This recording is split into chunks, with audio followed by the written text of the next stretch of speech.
Uchxonaga bir kichikroq kvadratli nijloy olib qo'yib, o'zim ishlataman yoki ijaraga beraman deganlarga jangoh C15 da shunday chiroyli fontanli novostroyka bor.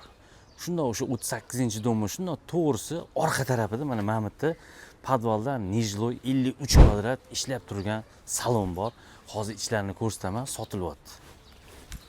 Mana bu yerda o'zligimda kichkinagina kladovka qilib olishibdi. Hop, endi mana kiramiz, bismillah. Mana ko'rib turibsizlar. Chiroyli remontlari bilan. Hop, bu yerda mebel qo'yapti, mana texnika o'zligini apparaturani olib chiqib ketishadi. O'zligini sanuzilligi bor mana. Alohida remontlari zo'r. Mana bunaqa xona, mana bunaqa alohida xona. Agar bu yerda olib turib bir topshirsanglar, bir 800 ming dollargacha topshira olasizlar. Buni salon, kosmetologiya, o'zi mana shunaqa salon yurg'izadiganlar biladi. Mana bu xonani ham ko'rsat. Hamma xonalarda oynasi bor lekin. Xullas tayyor remontli mebel qo'yapti, qolgan narsani olib chiqib ishlatyapti. Endi narxini eshitinglar. 53 kvadratga 65 ming so'rashyapti. 53 kvadratga narxi zo'r. Olib arendaga bersanglar, aytaman 800 ming dollargacha qo'ya olasizlar.